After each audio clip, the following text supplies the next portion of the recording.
Hello, hello, and welcome back to Beyond the Pattern. I'm your host, Maddie. And I'm Oscar. And today we're going to be talking about what foundation you are building your faith on. And we're going to be directly in Matthew 7, which we're going to be going over the parable of the wise and foolish builders. We just really love this parable because I feel like it truly exposes and just brings to our attention the importance of the foundation that we're building our faith on, and how when we are not building it on the right foundation, which is Jesus, how that gets exposed when storms come our way and ultimately leads to our destruction. Yeah, I think this parable really shows how you need to continuously put effort to build a spiritual foundation rather than just relying on your initial belief or understanding. It's good to hear the wisdom. It's good to know it, but you actually need to put it into practice, and you need to be doing it out of obedience every day. Yeah, exactly. And this is the last parable, the last thing that we can see that Jesus says after one of his most famous sermons, which is the Sermon on the Mount. And this is what he ends everything with, to really just direct our attention to, are you going to build your foundation on me or not? And, storms are going to come, so we need to be prepared for that. So we can just dive right into the parable. So we can all turn to it. It's Matthew 7, starting at verse 24. It says, "The wise and foolish builders. Therefore, everyone who hears these words of mine and puts them into practice is like a wise man who built his house on the rock. The rain came down, the streams rose, the winds blew and beat against the house, yet it did not fall, because it had its foundation on the rock. But everyone who hears these words of mine and does not put them into practice is like a foolish man who built his house on sand. The rain came down, the streams rose, and the wind blew and beat against the house, and it fell with a great crash." Yeah, that's really good. That's also one of my favorite parables, because it just shows how you need a lot of depth.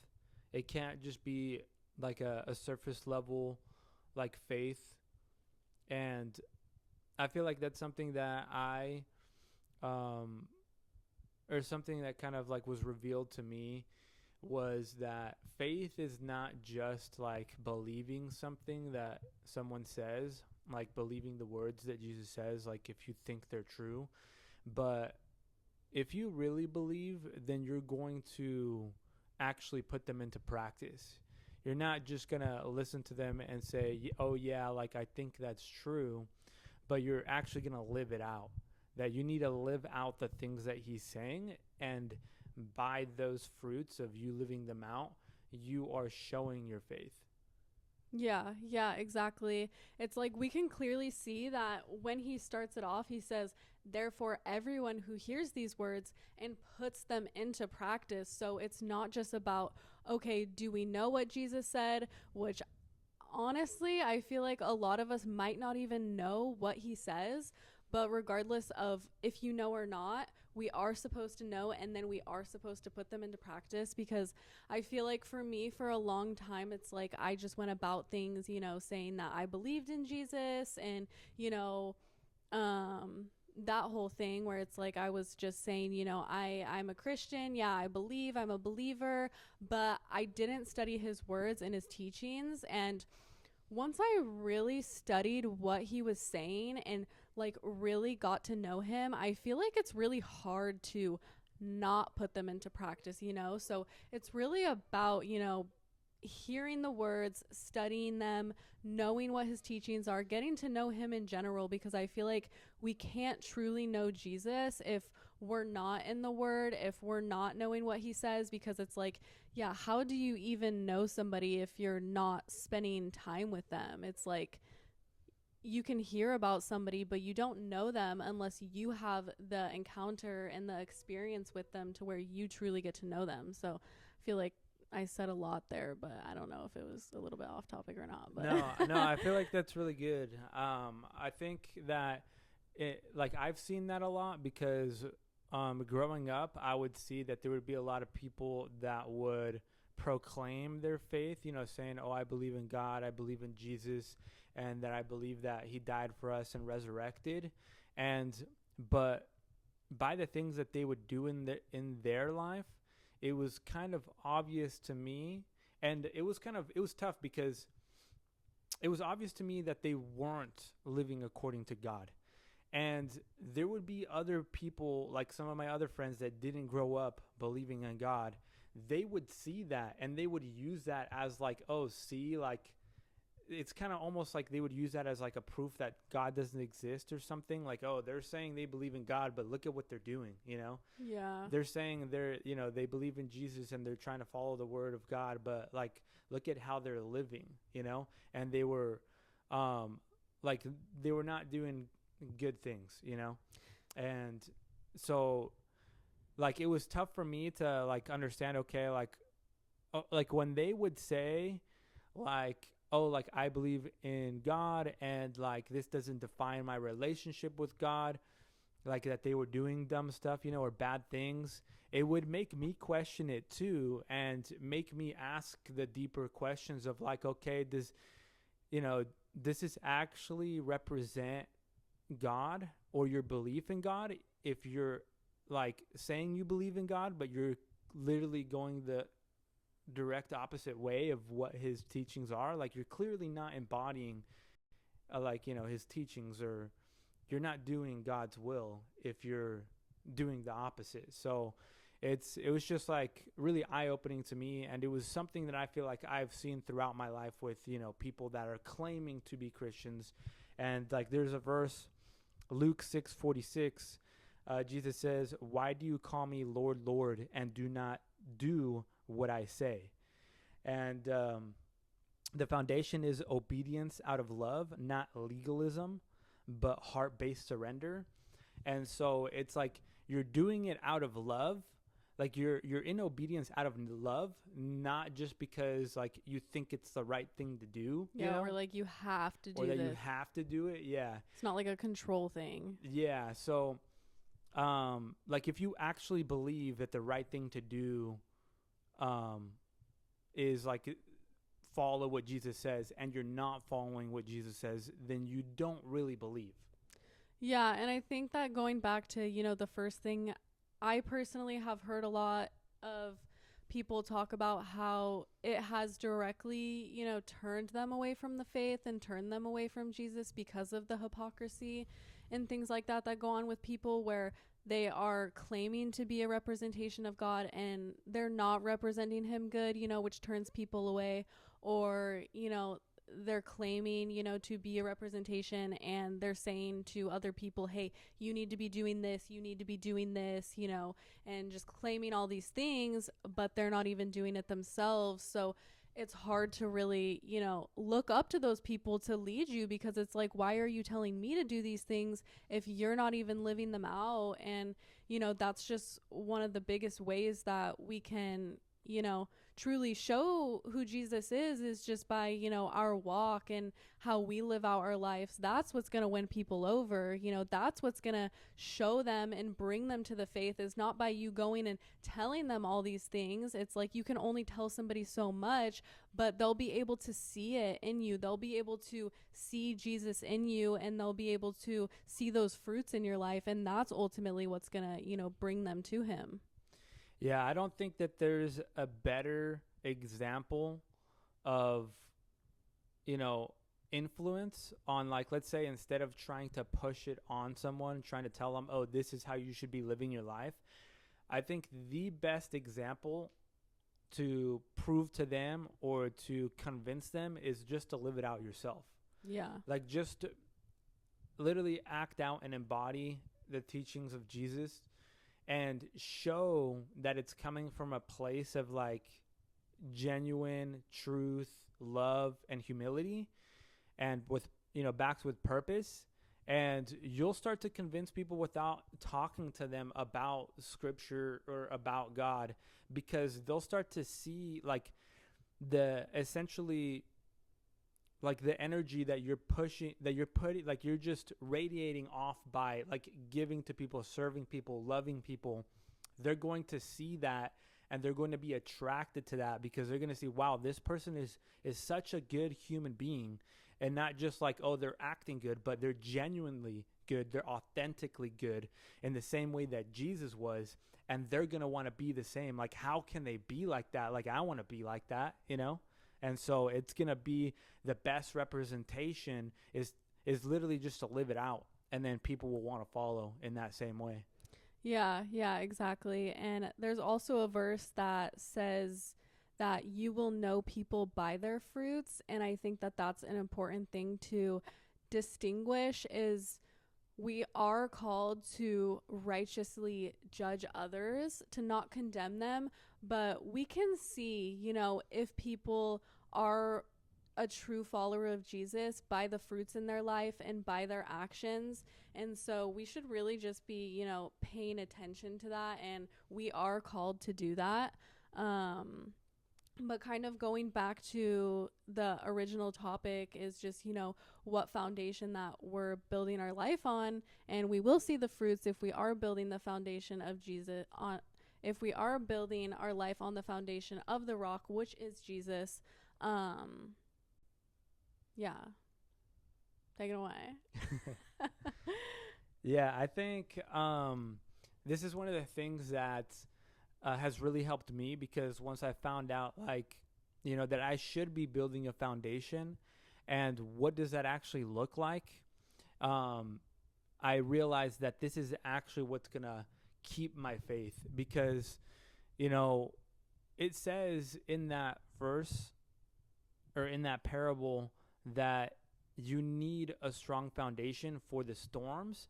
And so essentially you don't really need much faith when everything's going good in your life.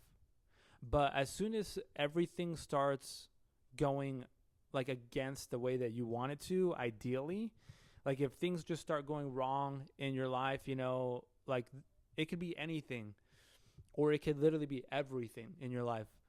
If you don't have that foundation, it will be easy for you to blame God or to blame everything else and just say like, oh, God doesn't exist anymore because why is he doing this to me? Or I feel like I see a lot of people do that too, where, they think that like God hates them or something like that because there's things that are going wrong in their life.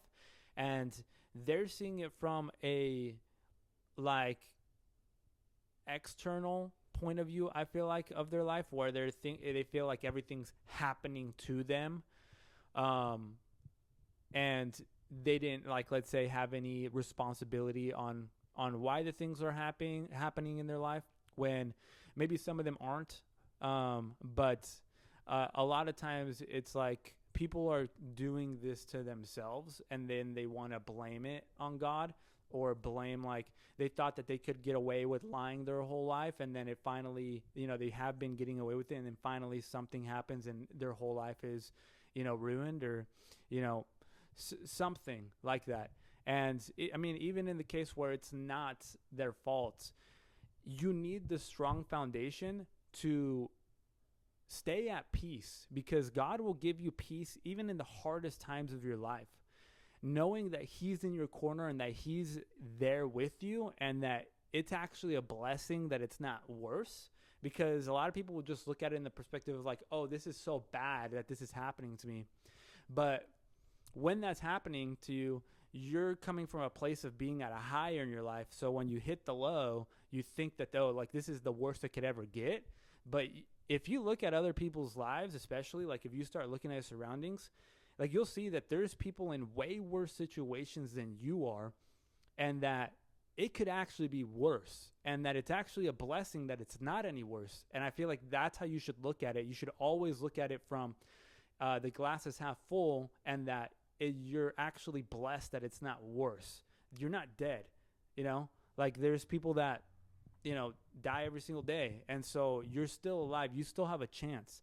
And not only that, but God is there with you. And if you turn towards him and surrender towards him, he will give you bliss, feeling loved, fulfilled, and a peace in the most stressful, hard times of your life. And I've experienced that myself.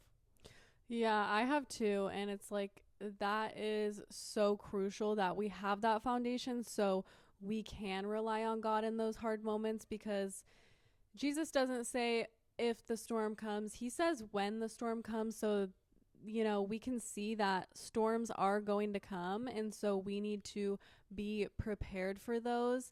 And also, like you were saying, yeah, it's like a lot of the things that we go through, or the things that come up, it's like a lot of the times they are from our own actions. They are from things that we have done that have played out, and situations that we have put ourselves in, and now we are dealing with the repercussions. But the beautiful thing about God is he says that he can use anything for our good. So it's like, even in those hard situations, like you're saying, if we turn to him and if we rely on him, he can take this horrible situation and he can, turn it around for our good. I feel like I've come to realize that a lot of people say, everything happens for a reason. And I feel like just through growing my relationship with God and getting to know him, it's like, I don't necessarily believe that everything happens for a reason. Like, this was like meant to happen. I believe that God gives reason to everything that happens. So it's like, yeah, a lot of the things that happen, it's like they might be outside of God's will and what he would ideally want for us. But he can turn that around, and he can give purpose, and he can give reason to those things. Yeah, I think, I don't want to make it seem like I'm just saying like it's actually, the things are actually bad as well, because I feel like that's also just from the person's perspective, because there's been a lot of things in my life where at the time I thought they were bad, but it was actually something I needed. Like, it was it was teaching me something. It was teaching me how to develop a certain aspect of myself that I needed help in to grow. And if I didn't put myself in that position, then I wouldn't have grown.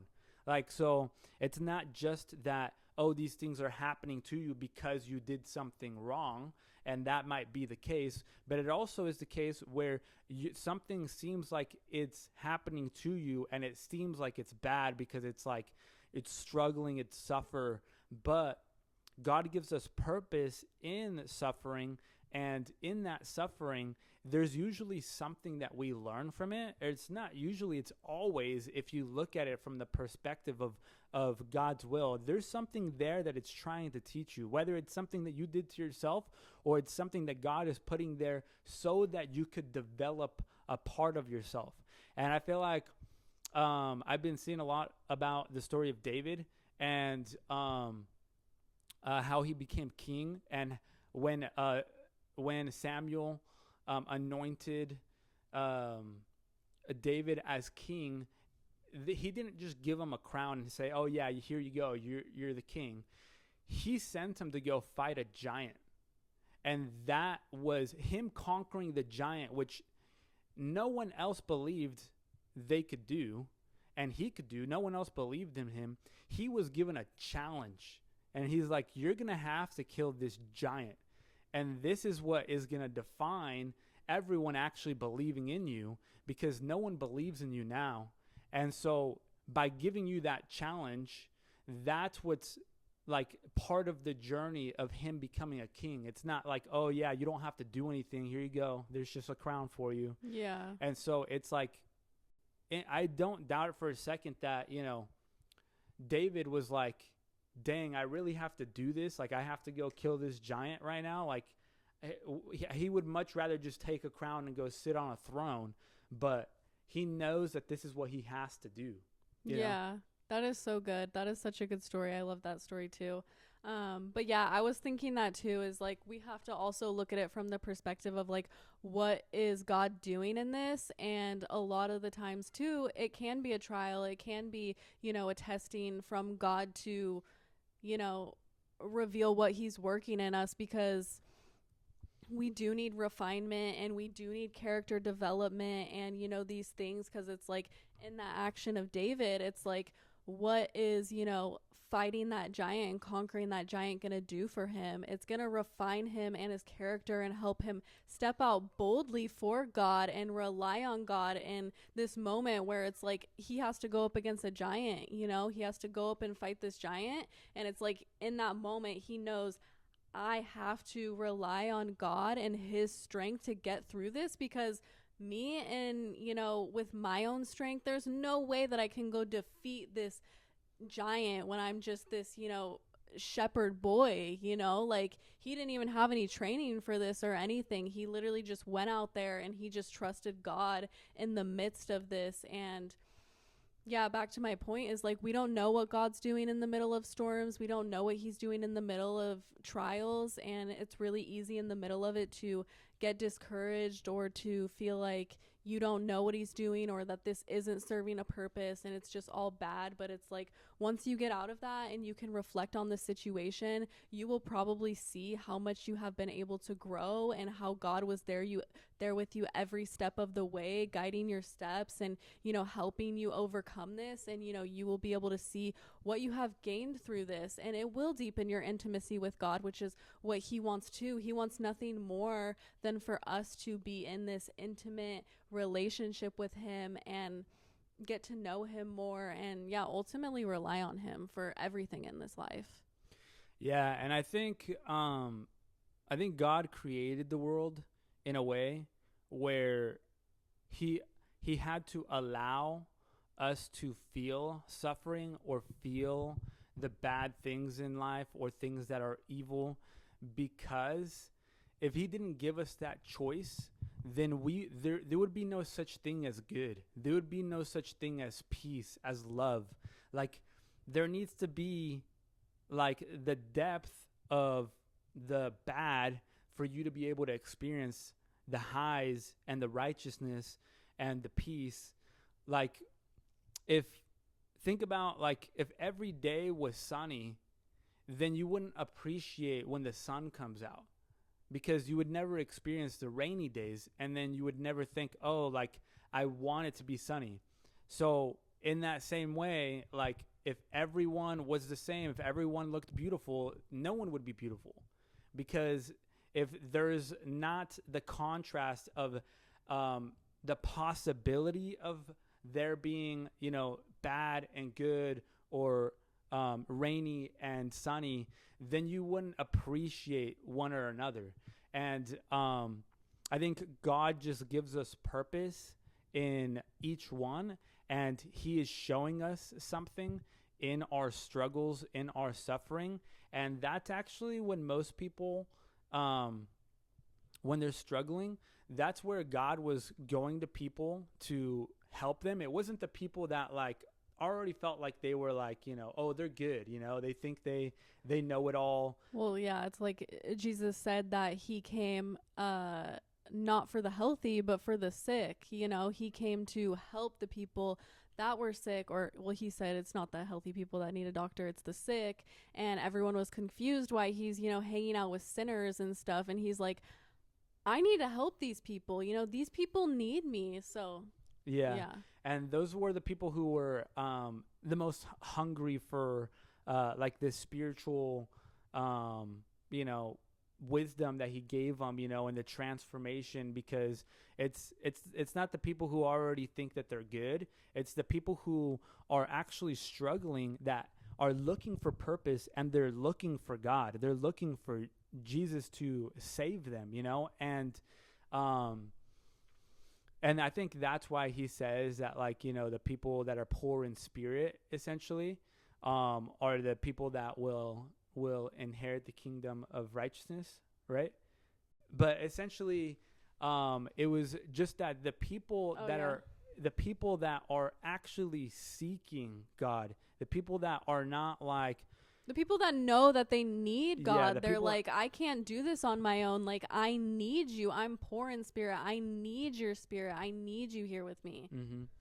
Yeah, and then I guess we can get into like how do you actually build the foundation? Yeah, well, I kind of had one more comment. Okay. So, going back to, what you were saying about like the contrast of like essentially like to appreciate, there has to be that contrast. I don't know what you said, but something like that, just about the contrast. What did you say? I was saying like you can't have the good without bad. Yeah, okay. So when you were saying that, I was thinking in the same way, it's like God has to give us the ability to choose him. He's not controlling us to, follow him or to love him. It's like he gives us the opportunity and he calls us fully into union with him. So I feel like what we're seeing a lot these days is, the lukewarmness, which it says in Revelation that he will spit the lukewarm out of his mouth, which means that you can't be lukewarm. You either are hot or you're cold. So it's like you're either fully following Jesus or you are not. So it's like there's no in between where it's like you get to pick and choose and, decide. But where was I going with that? That essentially by allowing the good with the bad, he's giving us the option to choose, because if he just made everyone good, then they wouldn't actually be good, because you didn't have a choice. You just were already predestined to choose God, and it's forced because you didn't have the option. But by having the option and by allowing people to fall astray, it's genuine love. Like by allowing people to choose to follow God and to actually want a relationship with him, there's obviously going to be those people who choose not to, and that sucks for them. And Jesus actually wants them to, but he's not going to force them to, because if he forced you to, then it wouldn't be true love. Yeah, exactly. It's like he wants us to choose him and to love him because we genuinely love him. And it's like when we love him, we will keep his commands. We will, spend time with him. It's like it doesn't make sense like with us if I was just like, yeah, I love you, but then I'm like, okay, I don't want to talk to you, I'm going to, maybe pray really quick before bed and just, say, oh yeah, I'm so grateful for this day, or, thank you God for whatever. And then I'm just going to completely ignore you and I'm just going to go about my life, doing whatever I want. I'm not really going to pay attention to you or, anything like that. It's like, is that true, genuine love? It's like, do I really love you if, I'm not spending time with you and I'm not, honoring what you say and things like that? So I feel like we have to think about, our relationship with God in that way too. Like, if he was physically here, which it's like he's always here and he's always waiting for us to, reach out to him, but it's like we're just choosing not to. But basically, I guess what I'm trying to say is like we can't be lukewarm about Jesus and we can't, just pick and choose. And it's like we have to fully follow him and surrender our life to him, because if we're not, it's like we are building our house on the sand, and our foundation it's gonna crumble. It's like it's not gonna last when things happen. It's like, yeah, we're just building our foundation on the sand ultimately. Yeah, I think that was really good that you said that you have to think of him in the perspective as like Jesus is actually here with you, because he is in your daily life, and that you need to be talking to him and living out like if he's right next to you. Because I mean, I used to do that too sometimes, where I would just pray in the morning or pray at night, and that'd be my only time of just communication. Like a ritualistic thing. Yeah, just like a real quick thing, like, oh yeah, thank you for life, thank you for the food I ate, thank you for taking care of me, and then I'm good. And then I didn't talk to him. Yeah, like I didn't talk to him. I didn't, at all throughout the rest of the day. Just like a few minutes in the morning, a few minutes at night, and that's it. But the way that I see it now, that has changed my life and my relationship with God, is that I do see him in my life throughout my day. So I am constantly talking to him. It's not just in the morning when I wake up and at night when I go to sleep. It's throughout my day. I'm constantly like reaching out and trying to connect and talk to him, ask some questions, or like, give some gratitude and some love. It's an actual relationship. Like if I were to have a relationship, or like I do have a relationship with Maddie, is I'm doing that. I'm talking to her throughout my day. Like I actually have an active relationship, speaking to her, having a conversation. And that's what I feel like we should be doing with God as well. And that is going to really build a solid foundation.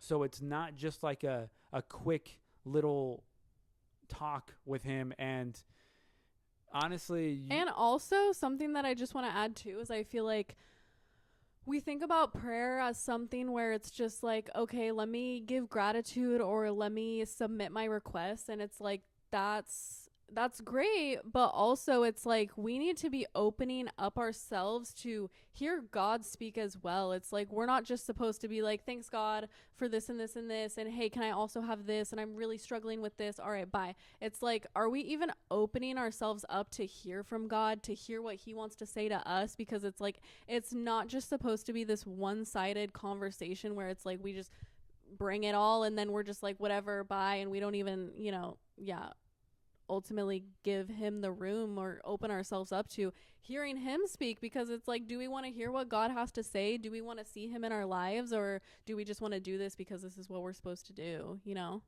Yeah. And I've seen, and just in my life, when I'm talking to God and I'm actually spending time to not just speak to him, but to actually listen, he reveals the truth to me. And it's not just something like I hear, oh yeah, yes, this is what is right or whatever.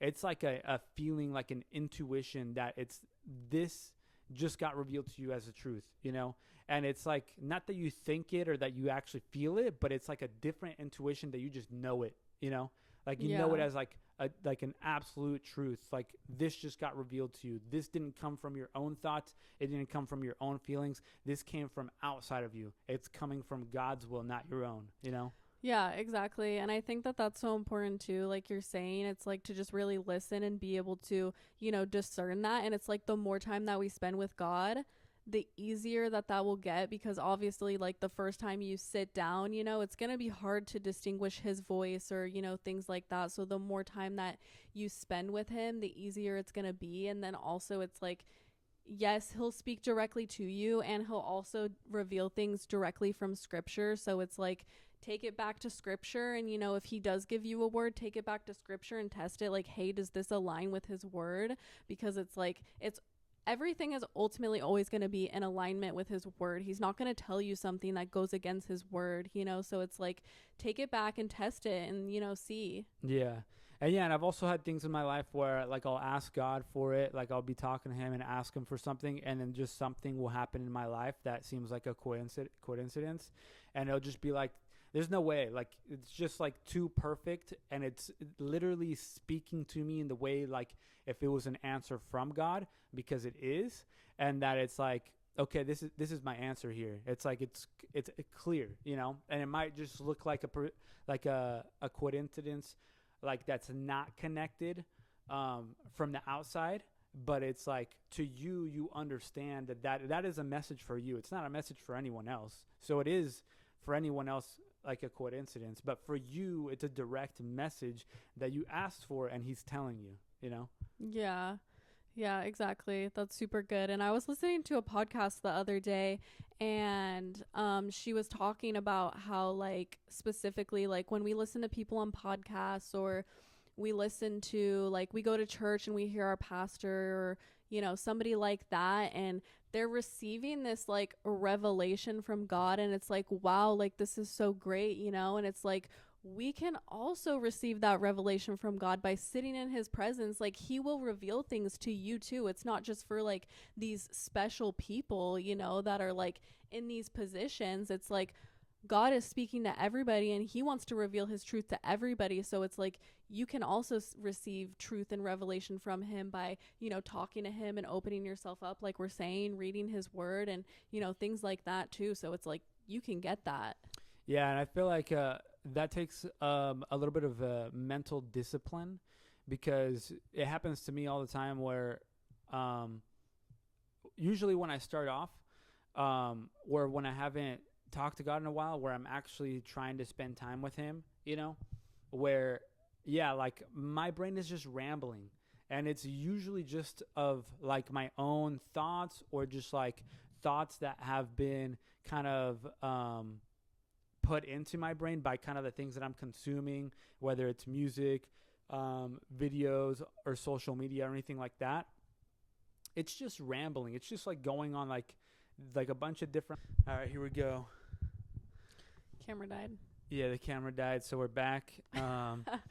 But essentially, what I was saying is that in the beginning, it is tough because your brain is rambling, and you need to be able to build the discipline of to be able to sit there, and to be able to kind of let those die off, so you can actually be in stillness and not be in rambling, so you can actually listen to God. Because if not, then you're just going to be listening to your thoughts just ramble, and you're just going to be distracted the whole time, like if you were on social media or something. But yeah, we can get into. Did you want to say something? Or? Yeah, something else on prayer that I just wanted to touch on really quick, because I think that this is an important point to hit on as well, is like, you don't need a ritualistic prayer. You don't need to come to God and say what you think that He wants to hear. It's like God already knows you, and He already knows everything, and He just wants you to come to Him just like wholeheartedly, and to just tell Him all the things, anything that you're struggling with, to just like be open about everything, because He wants to hear it, and He wants to, be there and help you through it. So I think it's important to not also look at prayer as like, okay, I need to recite this perfect prayer or come to God in this, presentable way. It's like, a lot of the times I pray, it's just like, I'll just start talking to Him, and I'll just start, letting the thoughts flow out and everything like that. And just, just telling Him everything, just having like a normal conversation. So it's like, just to say, like, you don't need to come to God perfect and, have this perfectly presented prayer or anything like that. Like, just come to Him genuinely, and He's there. Yeah, it should just be like if you were talking to your best friend that you can tell literally anything to. And so, yeah, I don't think that, you can I think I come from a place like in multiple ways. Like, I do like state off like, the things that I'm grateful for, and things that I would, like, or that I'm struggling with. But you should just come to Him as real as possible, and just talk about, like the things that you're struggling with, and like things that you have questions about, just like anything. Like if you were actually like talking to this person that knows everything about you, knows the truth, and has all the answers. It's like, and loves you wholeheartedly, that wants to set you on the best path possible. It's like, yeah, they want nothing but the best for you, and they also know what the best for you is. Like, they know. Yeah. So it's like, you should just be coming to Him like essentially naked, just like saying the truth, saying like with all vulnerability, just saying it how it is, coming straight from your heart. And yeah, even if it's like, even if you are doubting, or even, if you are angry or anything like that, like, don't be afraid to just show up, because He already knows. Yeah. Okay, so let me see what I have here. What are we getting into now? Like some like practices, or like what, like how we know we're laying the foundation, or what are we going through just now? Essentially like what the foundation actually is. Like, okay. What is the foundation? And the foundation is to hear and to do. Like, that's what the foundation is. It's not just hearing it and knowing it, but it's actually digesting it and living it out with action, Yeah. So, it includes everything that he's saying. Like, Jesus makes it clear the strong foundation is built when we not only hear His words, but we put them into practice. And this includes loving your enemies, forgiving others, seeking God's will daily, letting go of ego, lust, pride, and greed, and living by faith, truth, sacrifice, and obedience. Yeah, which is obviously easier said than done. And that's why it's like, we have to put these things into practice daily, because it doesn't come easy and it doesn't come natural, so it's like, we got to be living that out and practicing that every single day. Yeah, it requires a lot of effort. You have to do the internal work. You have to be able to like actually live it out. You can't just say, "Oh yeah, I believe that we should love our enemies." You actually need to do that. And yeah, it's not like a natural response of the world of how we're taught to deal with things. It's like, "Oh, if they're rude to you, you're like, "Oh, you shouldn't like them." And like, Yeah, it's like now you're enemies or something, and you yeah. have to like wish harm upon them, or things like that. And yeah, that's just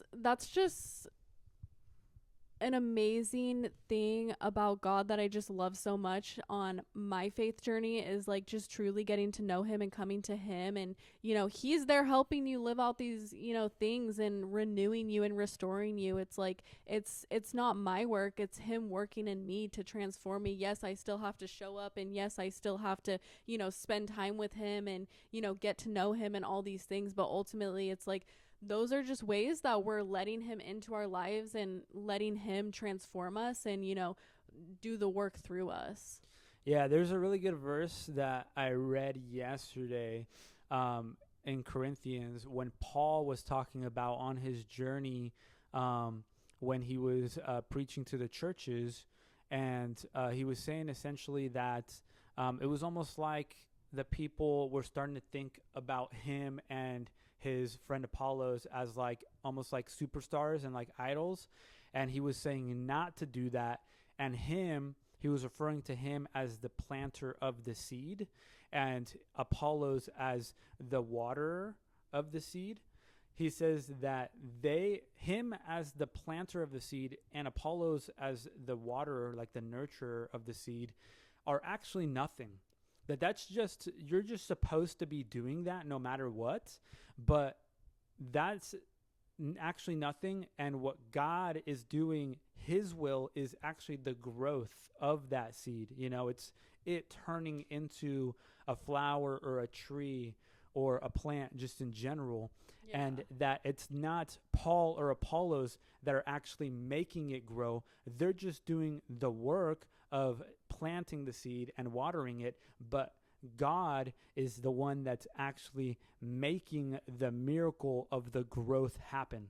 Yeah, that's so good. I love that verse so much. When you were telling me about that yesterday, I was like, that's so good. And I love that. And I want to remember that verse and continue to read that and, just soak that all in, because it's just, yeah, it's really good. Yeah, I think it really takes the ego out of it, because even let's say if I were to do some miracle right now and people might externally see like, whoa, Oscar's doing Oscar that. Did this. Yeah, and it's not actually me that's doing it. It's God doing it through me. And I'm just the vessel. I'm just the instrument, Yeah. It's not my will. It's God's will, I'm not doing anything. Yeah. I'm just being obedient, Yeah. So yeah, that's so good. And that's just like the main thing of, what Jesus is trying to communicate to us. And that is, it's not enough to just know, and it's not enough to just hear his words and, show up in a performative way and pretend like we know everything and, pretend that we're walking with him. It's like, we have to be living that out. We have to be keeping his commands. We have to be doers. We can't just be hearers. It's like we have to walk that out in obedience, because, yeah, you hear it and you don't put it into practice. And what does he say? It's like the foundation isn't real. It's not real. And yeah, that's actually the next thing. So like, what happens if you don't have foundation? And Jesus warns us that life will bring storms. You'll have loss, betrayal, failure, spiritual dryness, persecution, and death. So there's going to be things that are out of your control, whether you did them to yourself or whether being done actually to you just maliciously or by accident from other people. You're not going to be able to control everything in your life. And so when these things come, when the storms come in your life, because there's no one that has not experienced a storm or multiple storms in their life, this is when you need the foundation. So if your faith is built on emotions, culture, or shallow teachings, it will collapse. But if it's built on daily surrender, even when it hurts, you'll stand. And so that shows that just by claiming that you believe in God, but you don't actually seek what that means. What does it actually mean to believe? What is God's character? How does he want me to live? If you're not putting in the effort on your end, just because he reaches out to you and gives you that faith doesn't mean that you don't have the obligation to continue to build that foundation, build on the faith, so that that faith grows and you're fully consumed in that faith. So no matter what comes towards you, like what the disciples had to deal with was persecution and death. Like you'll be able to deal with that. Yeah. Yeah. It's like ultimately, it's like we all should know that salvation and our relationship with God is truly a gift. It's nothing that we could do to ever earn, but it's like, how are we going to walk that out? Like, how are we going to live? Are we going to live like God just renewed us and redeemed us and sacrificed himself for us? Like, are we going to live in the fullness of what God is calling us to? Or are we just going to, just pick and choose and take that and just run with it? Because it's like, that's not what God is calling us to do. And it's like, that has been so transformative to me, is to read his word, to know what his word says, because he says that, the world will pass away, but his words never will, which means that his words are true. And it's like, we have to read his words in fullness and not just pick what we want him to say and things like that. We need to take it all in and let that renew our spirit and walk that out, because it's like, truly, I feel like if you do sit down and read his words and get to know him, then you will just naturally walk that out, because it's like, wow, God is so good. Look at what he did for me. Look at this gift that he has given me. It's like, I love him so much, and my actions are gonna reflect that. Yeah. And I think kind of going into how you actually build the foundation, another part of it is to being able to reflect on yourself, to actually call yourself out, and I think that you should be doing a daily confession with God, where you're truly like admitting where your heart is hard and where it's full of weeds, and because if you actually reflect, if you spend some time in stillness to reflect on yourself, you are able to see where you're falling short, where you need improvement, where you need God's help, and just admit that, being able to see the things in your past where you said, something rude to someone, or where you lied or you did something bad, and you said, like, I don't want to be like that. I don't want to do that. And you can, admit that and say, like, I need help and I don't want to be like that, Yeah, it's like we have to be able to repent, and also with like the things that you're saying, it's like we need to be able to see the things in our life that we need to tear down, the things that were built on the sand, the ways that we were living our faith out that actually weren't in alignment with God. Like, we need to be able to repent for that and be willing to tear that down and sacrifice these things. And that's also something that you can, ask God to do too, is like, reveal to me, convict me of, the areas of my life that aren't, serving you, that aren't true, that aren't, in alignment with what you want for me, God. It's like, we can ask him for these things too, and he will reveal it. We just have to be open to receiving that conviction. Yeah. And so going with, reading daily, actually not just reading it, but digesting it, trying to live it out, reflecting, confessing, and, wrestling, like actually trying to understand, what God's will is, and, what the truth is, and have him reveal that to you, and then like actually apply it to your life. Yeah. So just like a seed needs water daily, that's what our foundation needs. We need to be watering it daily, and that the watering is the connection, building the relationship by talking to him, so it's a combination of reading, and it doesn't need to be a lot, but I mean, anyone can just wake up 5-10 minutes, to read the Bible. Take it out of, take it out of your day, and then another 5-10 minutes to reflect on it and to pray. And just by doing that alone, like, you're gonna be building a way stronger foundation. But like I said, throughout your life, I mean, it shouldn't just, or throughout your day, it shouldn't just be that moment, but you should be constantly reaching out and seeking God throughout the day. Yeah, it's like he's supposed to be with you throughout your whole life, not just a part of your life. Like, he wants to walk with you through everything. And also, the things that you're saying, with the ways that we can get closer to God and be able to, build this strong foundation. Like, just know that, like, it takes time. Like, it's not going to just be in an instant. It's going to take continuously, building this foundation, like, step by step. It's going to take some time. So yeah, just know that. Yeah. And that's how it's been for me too, is like, it's been a process, but it's been so amazing. And I can confidently say now, whereas before, where it's like I wasn't, showing up for God, I wasn't spending the time to get to know him. It's like I didn't have that strong foundation, and now I do. And it's like, it's just, life is just so much more beautiful living it out, just knowing that God's always there for me. Am I boring you or something? No, I was just. You think I just talk too much? You're like, all right, let's wrap it up. No, but I mean, we are getting there. I know we are. Yeah. No, I mean, no, I agree. I think, like, my life is way better. I was spiritually dead. Yeah, seriously. I mean, dead in our sins, spiritually dead. Like, yeah, like, no matter how much we faked it, like, the fruit was not there. It's like, yeah, God is, like, we are not. Yeah, I don't want to say that. I mean, even though I believed my entire life, there's been points in my, times in my life where I was materialistic. I was living of the world. Yeah. It's been throughout, and I've needed constant renewing and purification, because I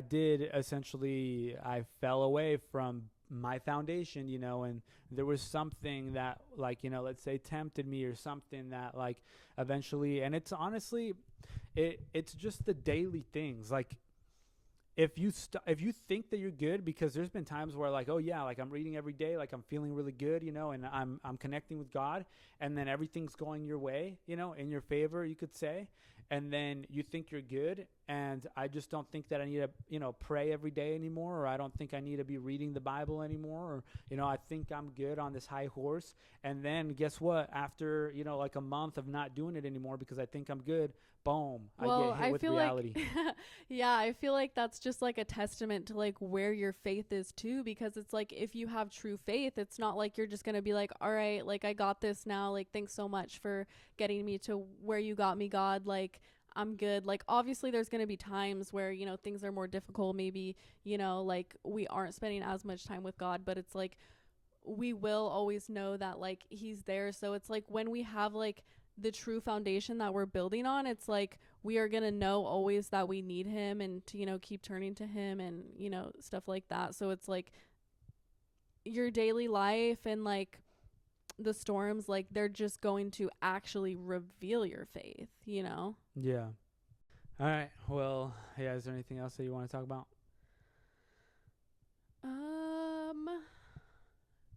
No, I think that's it. I think it's just like, yeah, just walking it out in obedience, and, knowing that God cares more about your heart and where you're directing that, and, abiding in him than, like, being perfect. It's not about being perfect. It's about genuinely, wholeheartedly seeking him and letting him direct your steps, and, walking that out. And, that's gonna build your foundation. Yeah. That's good. All right. Well, thanks, guys, and stay tuned for the next episode.